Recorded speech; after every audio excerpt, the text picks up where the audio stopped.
The Galactic Safety Council auditorium was in chaos. Delegates from every corner of the galaxy murmured nervously, their alien voices creating a cacophony that echoed through the vast hall.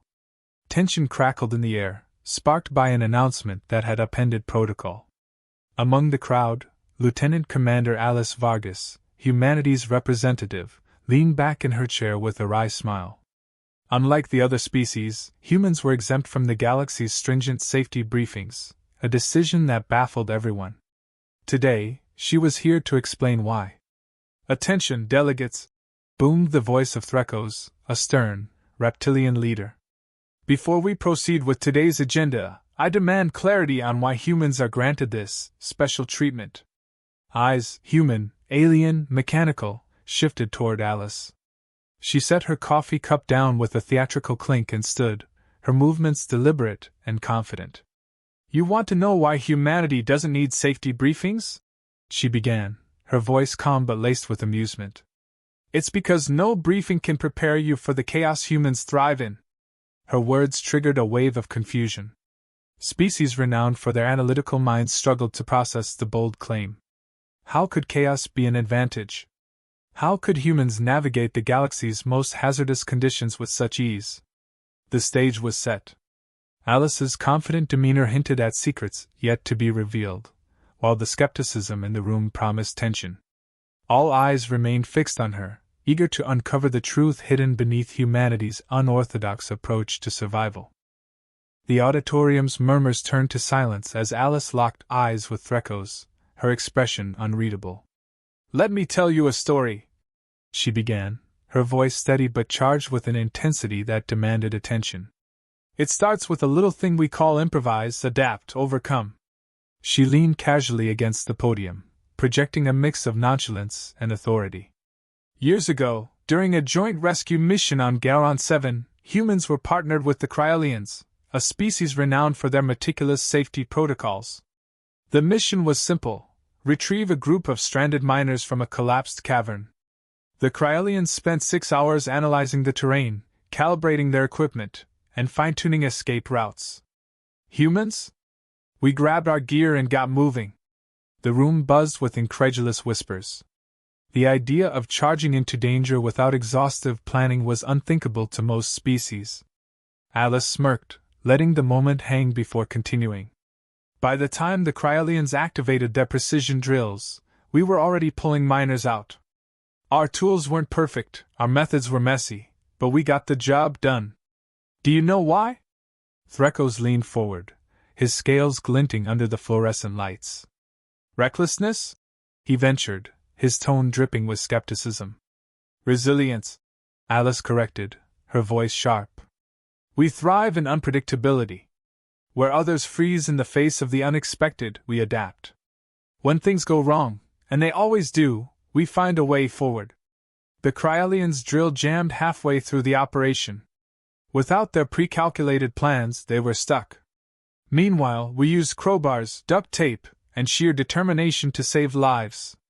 Chaos isn't our enemy, it's our playground." Her words sparked a wave of discontent among the delegates. A feathered diplomat from the Avarax faction stood, his plumage quivering with indignation. "Surely you're not suggesting that recklessness is superior to preparation?" Alice's smile widened, her confidence unshaken. "Not at all. Preparation is essential. But humans understand that no plan survives first contact with reality. We prepare to improvise, to adapt. It's why our starships are equipped with redundant systems, and why every human learns to think on their feet." The Avarax delegates sat back, grumbling. Alice continued, her voice now carrying a harder edge. "Your protocols are flawless on paper, but life doesn't follow scripts. When the unexpected happens, protocols can become prisons. Humans don't just survive the unexpected, we expect it." The delegates shifted uneasily, their collective skepticism cracking. Some, like the pragmatic Drellic engineers, began to nod thoughtfully, their analytical minds piecing together the truth in her words. Others, like Threkos, were less convinced, their rigid beliefs clashing with Alice's unorthodox philosophy. But Alice wasn't done. "Let me give you another example," she said, her tone now softer, almost conspiratorial. The boric plague. You all remember that, don't you? The room froze. The boric plague was a galactic nightmare, a virulent pathogen that decimated entire populations before a cure was found. Alice's voice dropped, her words drawing the delegates in like a gravity well. When the plague hit, every species sealed their borders, locked themselves in sterile bubbles, and prayed their protocols would hold. But humans? We ran straight into the fire. Our doctors and scientists joined the fight on infected worlds, putting themselves at risk to find a cure. We broke every rule, ignored every warning, and saved billions of lives. Not because we were reckless, but because we're relentless. The room was silent again, but this time, the air was thick with a mix of awe and unease. Alice straightened, her posture radiating quiet pride. That's why we don't need your safety briefings. It's not that we don't value safety, it's that we've learned to navigate danger in ways you can't imagine. Her words hung in the air like a challenge. The Galactic Safety Council, so accustomed to rigid order, now faced an unsettling truth. Humanity's chaotic resilience wasn't a flaw. It was their greatest strength. The room had turned into a battlefield of ideas. Alice's bold assertions had shattered the carefully laid foundations of the Galactic Safety Council's authority. Threkos, the imposing Zolothian safety chief, was seething, his clawed fingers gripping the edge of the podium so tightly that tiny chips of stone fell to the floor. You would have us believe, he hissed, his voice a menacing rasp, that chaos is preferable to control. That disarray trumps discipline. But humans thrive on anecdote, not evidence. Let me tell you what happens when your resilience fails. He slammed his claw onto the podium, activating a hologram that filled the room with a tragic scene, a human cargo vessel torn apart by an uncharted asteroid field. Frantic distress signals echoed from the holographic recording, the haunting cries of the doomed crew silencing the delegates. The Argus Dawn, Threkos continued, his tone dripping with contempt. Their failure to follow proper navigational safety protocols led to the deaths of 342 sentients. Chaos didn't save them. Your so-called resilience didn't adapt in time. Alice took a deep breath, her expression impassive despite the knot forming in her chest. She had expected pushback, even hostility, but the dramatic display felt like an ambush. She stepped forward, her voice steady but razor-sharp. You're right. The Argus Dawn was a tragedy. But tell me, Chief Threkos, how many Zolothian ships have fallen to unforeseen circumstances because your crews were too rigid to adapt? The murmurs began again, low and cautious. Alice pressed on, not giving her opponent a chance to regain the floor. Humans don't claim to be perfect. We make mistakes, plenty of them. But when we fail, we learn, and we improve. That's why we've survived countless crises that should have wiped us out. Threkos snarled, his authority threatened. Improvement through failure is reckless arrogance. The galaxy cannot afford to embrace your methods. Alice locked eyes with him, her gaze unflinching. It's not about embracing chaos, it's about embracing flexibility. The asteroid field that destroyed the Argus Dawn? The next ship through adjusted its shielding in real time using lessons learned from that tragedy. It succeeded where static protocols would have failed. That's the human way. We adapt faster than the problem can evolve. The tension in the room was electric. Alice turned to the rest of the council, her voice rising with conviction. I know it's hard to accept that a species as unpredictable as humans could be an asset rather than a liability. But you've all benefited from our chaos, whether you acknowledge it or not. Her words were met with silence at first, but then a figure stood from the back of the room, a Drellic engineer named Vale. His segmented body gleamed under the chamber lights, and his mechanical appendages clicked softly as he spoke. I have worked alongside humans, he said, his voice calm but firm. Their methods are unconventional, even maddening at times. But I cannot deny their results. During a reactor breach on a joint project, it was human ingenuity that saved my team. Threkos glared at Vale, but the engineer continued undeterred. While I was running diagnostic protocols, they were using insulated cables and chewing gum to stabilize the core. Primitive? Absolutely. Effective? Without question. The admission sent ripples through the assembly. More delegates began to share their own experiences, stories of human crews improvising life-saving solutions, of impossible odds overcome through sheer determination and ingenuity. Threkos was losing ground, and he knew it. He roared, his voice cutting through the growing consensus. Enough! This debate is not about isolated incidents. It is about the systemic danger of allowing humans to ignore established safety standards. Alice stepped forward again, her voice as sharp as a blade. And I'm saying your standards need to evolve. The galaxy is changing, and rigid protocols won't keep up. Humans are proof that survival requires adaptability. We don't ignore safety, we redefine it. She paused, her gaze sweeping the room, ensuring she held their attention. We understand that you're afraid of what you don't control. But fear isn't a reason to dismiss what works. We're not asking you to abandon your protocols. We're asking you to trust that there's more than one way to survive. The chamber fell into a heavy silence, the kind that precedes a pivotal moment. Finally, a member of the Avrax delegation stood, their feathers shimmering with hues of uncertainty and curiosity. Perhaps, they began hesitantly, we could integrate some of humanity's methods into our training. To prepare for the unexpected. Threkos' eyes widened in outrage, but his protests were drowned out by murmurs of agreement. Alice hid her smile, knowing she had gained critical ground. She turned back to the council, her voice firm yet conciliatory. I'm not saying humans have all the answers. But we do offer a unique perspective, one that could complement your existing systems. Together, we could build a safer, stronger galaxy. As the delegates debated the proposal, Threkos shot Alice a venomous glare. This isn't over, he growled. Alice met his gaze with a calm intensity. It never is, she replied. The council chamber buzzed with the murmurs of delegates deliberating Alice's bold proposal. The air was thick with tension, the kind that only arises when long-held traditions are on the brink of upheaval.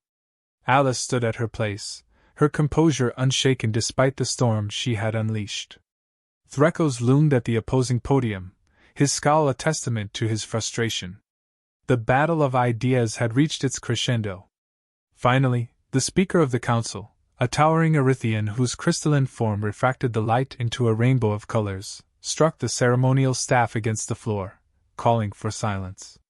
The chatter faded, and all eyes turned to the Speaker. The Council has heard arguments from both sides, the Speaker began, their voice resonating like the hum of a cosmic wind. It is clear that the question of human safety protocols, and their unique approach to crisis management, cannot be dismissed lightly. We shall now put the matter to a vote. Threkos rose swiftly, his claws scraping the stone podium. Before we vote, I demand a demonstration, he declared, his tone dripping with disdain. Words are easy, but actions prove the truth. Let the humans demonstrate their so-called adaptability in a real-world scenario. Alice raised an eyebrow. You want us to prove our methods under controlled conditions? Fine. Name the test. Threkos' lip curled into a cruel smile. A simulated reactor breach. You will have one standard cycle to stabilize it using your human ingenuity. If you fail, your argument dies here. The chamber erupted in whispers. A simulated reactor breach was notoriously difficult, designed to push even the most advanced species to their limits. Alice's mind raced, but she met Threkos' gaze with steely determination. Agreed. The simulation room was a high-tech marvel, its walls lined with hollow panels displaying a detailed mock-up of a malfunctioning reactor core. Alice and her team, a ragtag group of humans and a few willing alien volunteers, were ushered in under the watchful eyes of the Galactic Council. Threkos stood on a balcony above, his satisfaction evident as he observed the challenge he had set. The timer began, and the simulated reactor sprang to life, alarms blaring and warning lights flashing. Data streams poured across the hollow panels, showing critical failures cascading through the system. The alien volunteers froze, overwhelmed by the sheer chaos. Alice clapped her hands sharply. Focus! Break it down into steps. Marie, you're on the cooling system. Jordan, stabilize the power grid. Vale, can you work with me on the shielding? Vale, the Drellic engineer who had vouched for humanity earlier, nodded. Understood. What's the plan? Plan? Alice said with a grin. We'll figure it out as we go. Vale hesitated for only a moment before diving into the task, his mechanical appendages whirring as he analyzed the reactor's shielding schematics. Meanwhile, Marie was already dismantling the cooling panel, muttering to herself as she spliced wires with practiced precision. Jordan frantically rerouted power, his hands flying across the console. Threckles' voice boomed over the comm system. 3 critical systems are failing simultaneously. Your chances of success are less than 12%.